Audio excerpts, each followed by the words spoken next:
If you have an interest in horses and love learning more about horses, the horse industry, teaching, or even managing your own horse business, then you're in the right place.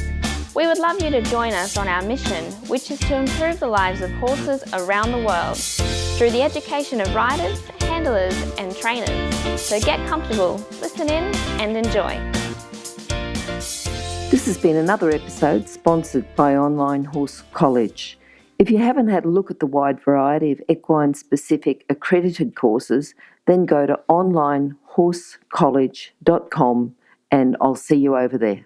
If you'd like to acquire more customers and generate more sales with less effort, then talk to Sophie Barrington at Archer Creative, the first and only full-service equine marketing agency in the Southern Hemisphere serving Australian and international equine brands.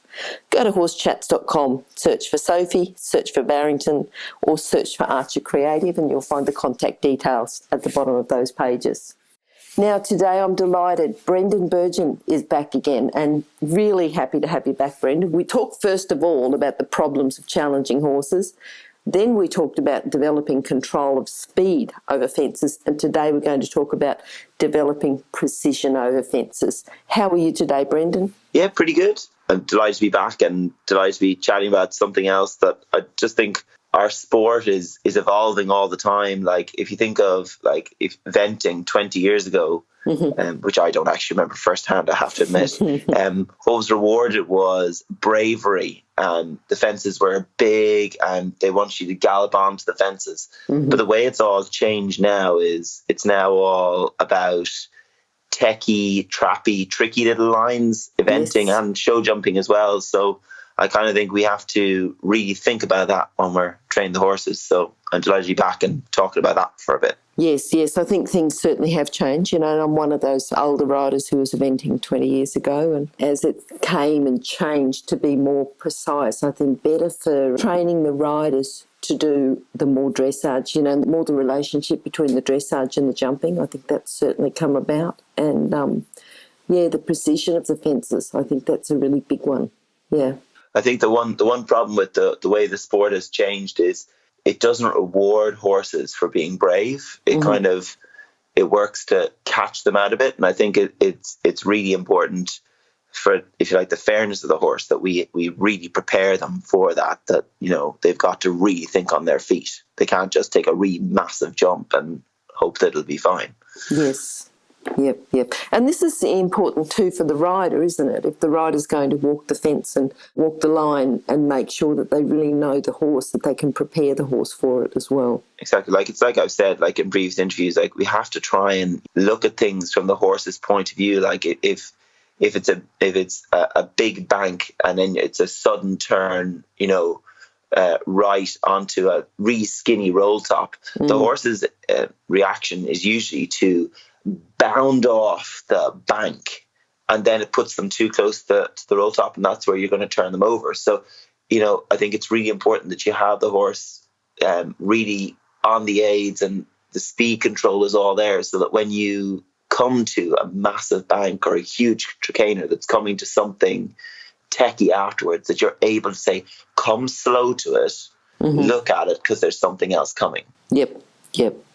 Let's move on to talk about the actual developing of the precision. And of course, we've got to go to the warm-up. Now, I know that you say a good warm-up, focusing the mind, but what's a good warm-up? There's going to be lots of variety there. So can you tell us what a good warm-up is if we're going to develop precision? Okay. So I was at a course in January. It's called the F&I annual course, and there was a show jumping lady there called Corinne Bracken. Okay. And she's brilliant. She's one of these real straight talk. I think I've spoken about her before. Real straight talking people. Her warm up for her riders is trotting poles on a certain time to try and get the horse's mind focused on the task and get the rider's mind focused. Because I kind of think we can get on our horses and just blather around when we're warming them up and I'll do a bit of a trot or I'll do a bit of a canter. And I kind of think it's really important that you should get on with a plan in mind and think, I need to put the front legs where they're going to need to be. Because in the end of the day, the shoulders have to go to the flags for eventing. You want to get the horse really square in the shoulders when you're show jumping, especially if you're jumping a big parallel. And I think it's about getting on them with that in mind. I'm reading a book at the moment called Two Brains, One Aim by a really cool guy called Eric Smiley. Yep.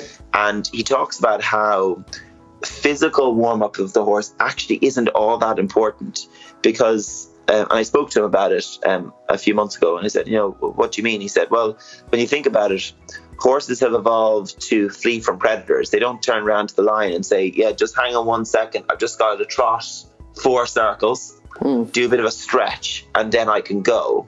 It's much more about kicking their brain into gear so that they're buying into whatever you're selling. And I think that's really important, whether you're, warming up for dressage, show jumping, cross country, whatever it is, to make sure that they're really buying into whatever you're selling. Yep. So I suppose that's what I think of when I think of warm up. And there's loads of brilliant people out there that have similar ideas. Like I'll talk later about Lucinda Green. Like, she's again all about simple, straightforward horse. You got to do a job warm ups. Yep. You talk about a frame of reference to evaluate training. Can you talk a little bit more about that? Yeah, well, again, in other interviews, I've talked about different ways of measuring. So, what I use is I use William Micklum's constants and variables, and I use Andrews or equitation sciences to a certain extent, their shaping scale, to evaluate how good your training is. The German scale of training is there as well, but I kind of feel it's more an idealistic pyramid rather than a training process for me. Yep. So that's what I think of. So for example, when I'm warming up my horse, I'm always thinking, is he accepting? Is he calm? Is he forward? Is he straight? Are the paces correct? That's my first basic thing, and that's Williams' constants. And then I start going, have I got control of the direction, the speed, the impulsion, the balance, and are my aids timed properly? Because some days you come out and you're like, particularly aid timing, some days you come out and it feels like you've never ridden before. So you've got to remind yourself about making sure the timing is fair. And then when you're teaching something new or training something new to the horse, you're tapping into those, the shaping scale to make sure the basic attempt is there first. Then the horse is obedient, then rhythmical, then they can be straight, then they can do it on a contact, and then you have it on proof where it happens on tap all the time. So I suppose it's just important to remember that riding happens between our ears, not between our legs and hands. You have to think about what it is that you're doing and really honestly evaluate whether things are going well or not. I suppose that's the way I think about it. So for things to go well, balance, position, getting your balance and position in order. We're talking about the horse being balanced, the rider being balanced. Just talk a little bit more about balance and position and what you feel about that. Okay, well, I think, first of all, I think it doesn't matter what you look like, really. In dressage, to a certain extent, it matters what you look like because there's actually some marks for it. But I think what's really important is that the communication that you can put through to the horse is really clear. And to me, that comes from a balanced, if not neat position. So I think it's really important to train that. So, for example, I'm eventing my horse this year. So since the weather's improved, we haven't been near a level piece of ground anywhere.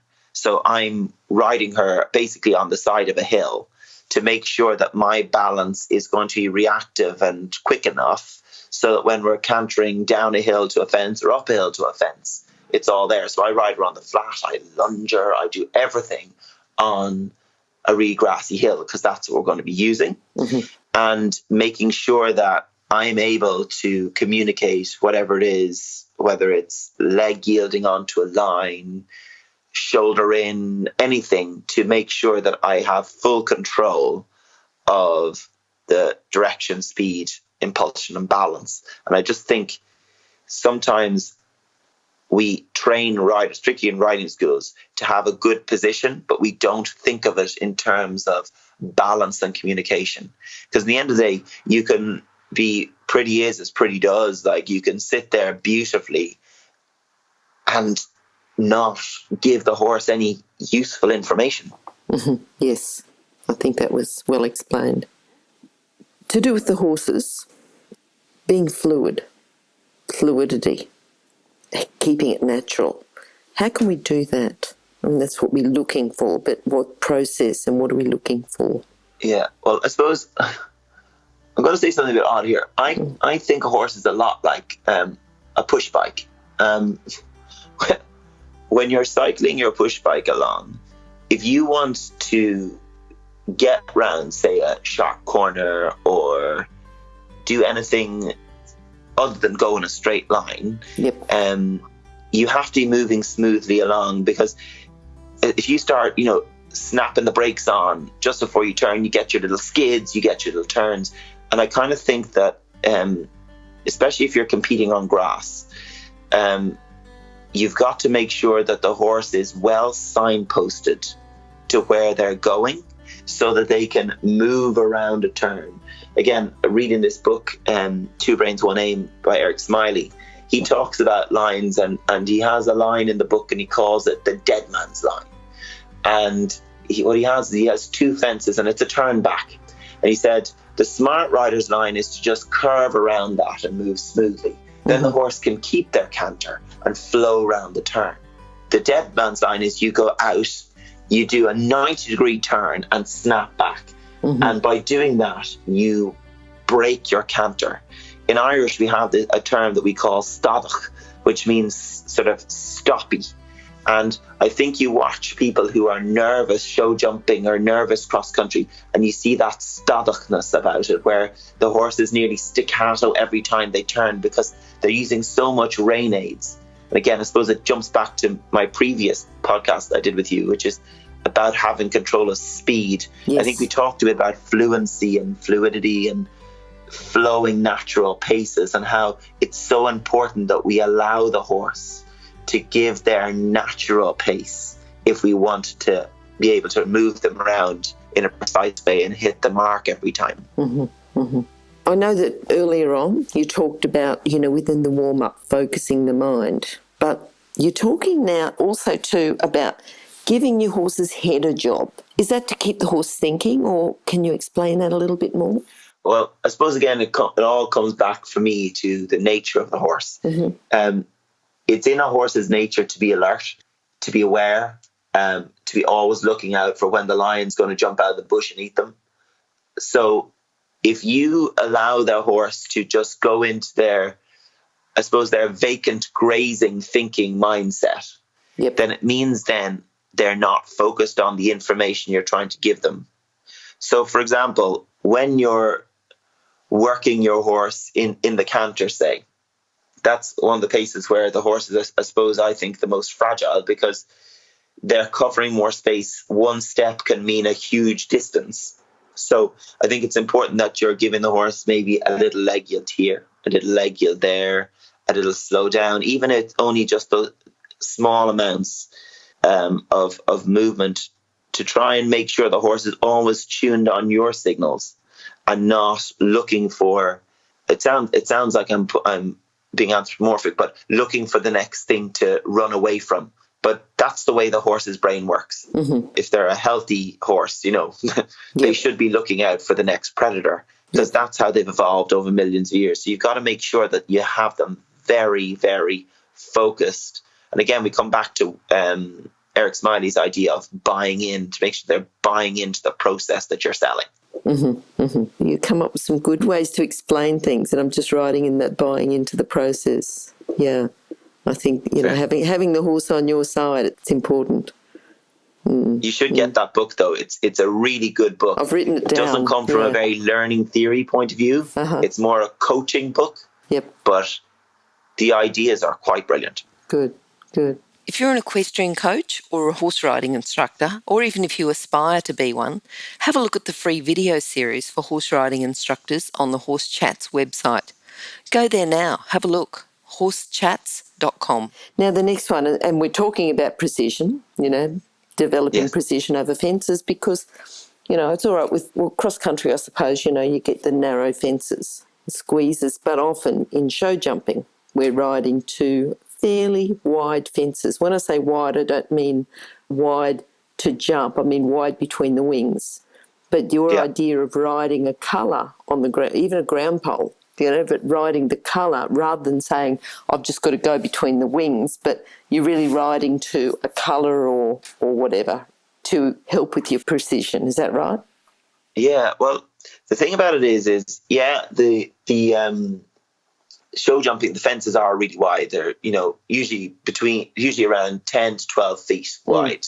But if you're on say for example, you're on a big striding horse and you're coming round a turn back or a turn or whatever, and you need more space, it's really helpful if you can jump the side of a fence. Yes. It drives me nuts when I watch people teaching me to ride and say, oh, you always jump the middle. It's just not true. If you're coming down a bending line and you need more space, you go more to the outside of the bending line. If you're riding a bending line and your horse is short striding like mine, you come on an inside line. And it's really important to have that control, that precision. So what I do when I'm teaching, as you know, I have a riding school. I teach kids from the very beginning up, and from the very start, they never just go over a pole. They go over a specific color, or sometimes, I'll take off my gloves and I'll put my gloves down and say, ride through my hands. Sometimes I'll put down my car keys on and say, I want you to get so close with the horse's left front hoof that if the horse was dragging that foot, you'd knock my keys off. Or if they're doing a really bad job, I'll put my phone down and I'll say, right, knock my phone off. Yep. Because it's really important that you can put the horse exactly where you want them. We're in charge of effectively 4 things as riders. The looking and planning is one point. The second point is speed.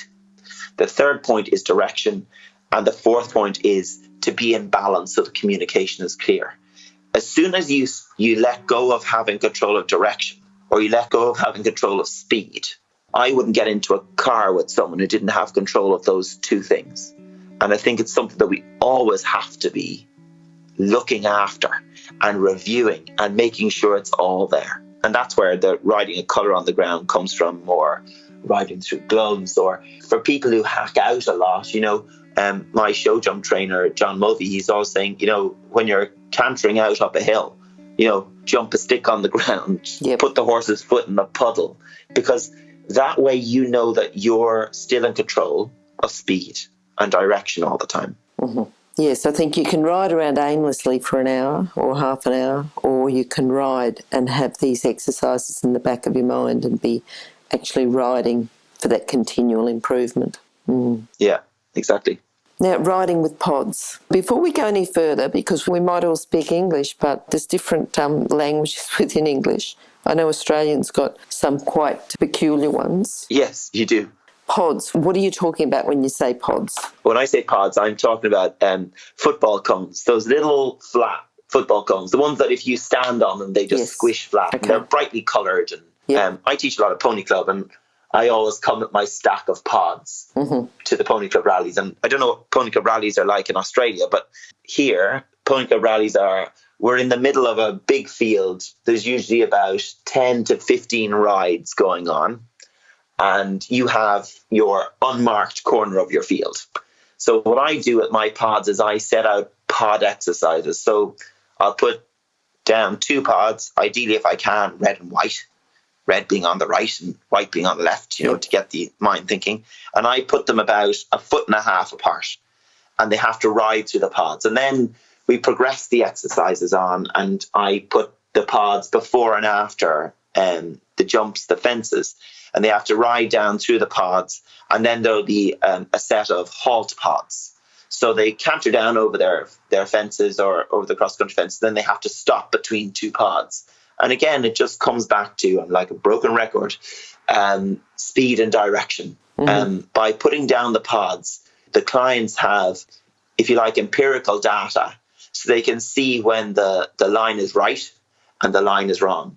Because again, I do a lot of, I assess people under the BHS banner for coaching qualifications. And you hear lots of you say, oh yeah, that was good to their client, or that was better. And I kind of think there's nothing worse than telling something it was better or it was worse. I think it should be, yeah, okay, you hit a pod. So what I do in Pony Club is if they hit a pod, I pull them off the pony and they do 10 jumping jacks and then they get back on the pony. Okay. So it gets their mind focused on, let's get through these pods, let's get this line right. And then eventually what happens is you take the pods away and they're still riding as if the pods are there. And I think it's really, really important, particularly for when you're a coach starting out, to be able to prove that what you're saying is true. And if you have pods, they either went through the pods or they didn't go through the pods. And there's no arguing with that. Yeah, we might use witches' hats or road cones for the same. You see, I don't like road cones, and I'll tell you why, because they're too big. Yeah, too easy. Because the horse can see them. The beauty of the pods is they're like, they're maybe 4 inches max. And it means that the horse genuinely doesn't see them. So the rider has to do their job. Because it sounds awful, but I don't want the horse to help the rider out. Yes. Helping the rider out is for competition day. But the rider should be helping the horse out on training days. Can see a surge of popularity of getting some pods. I'm not sure. One word of warning I'll give is that your clients will all groan when they see the pods. Like in the riding school, when they arrive up and it's jump week and they see the pods all over the arena, they all just go, oh, really? Not today. But I will say I use the pods myself in my riding, because I think there's a lot of the time as coaches, we can be kind of mean and do mean things to our clients, making them be more precise. But in the back of our own heads, we're going, geez, I'm happy that I'm not doing that to myself. I don't think that's right either. Well, I think, we're talking about ways to develop precision over fences. And that's really what we're about today. And if you're using pods and having them and the next one, you've got the next one is jump small, narrow fences. If that's part of being able to develop that precision, then, we've got to put ourselves out there and do it. Do you want to talk about these small, narrow fences? Yeah, I watched Lucinda Green clinic, and I'm sure everyone who's listened to this podcast has heard of Lucinda Green. She's, I think, the most amazing cross-country trainer, horsewoman. She just has great ideas. So what she does is, she puts down little half poles and uses those, those plastic blocks, and she has people jump over the plastic blocks, and it doesn't matter whether they're a 4-star eventer or the horse is green. The first things she teaches is for the horse to go over these narrow fences. Sometimes she starts off and she's got 3 of the blocks, and then she whittles it down to 1 block, and it comes back to it's like the pole idea. It's the same thing. It's just putting a more practical application on it. And I do that a lot. So again, once my clients are, walk, trot, canter, can do a good bit of steering, we break out the narrow fences, and we'll start off with something that's maybe 6 foot, and then we'll whittle it down to something that's a foot wide. And one of my biggest things I love doing is I have a mounting block which is 3 steps high, and it's about maybe 1.5 foot wide. And one of the things we do is we jump the mounting block, because it's narrow, it's focused, and you start off and you've got 2 wings on it, and then you've got 2 poles on it, and then you jump the mounting block. And that way the rider knows that when they come down cross country and they come down to an arrowhead, and arrowheads are usually sort of max 1 foot wide at the base and wider at the top, right? 4 foot wide at the top. They know they can jump from the middle of the bottom of the arrowhead to the top of it.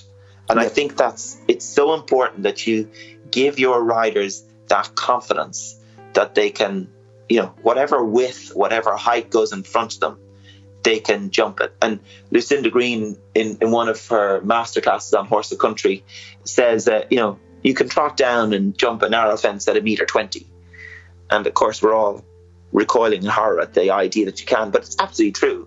There's videos on YouTube of mules jumping 1.30 m out of halt and clearing it. Mm-hmm. So we get very paranoid about this idea that we've got to be coming fast at big things, and it's just not true. If you're an equestrian coach or a horse riding instructor, or even if you aspire to be one, have a look at the free video series for horse riding instructors on the Horse Chats website.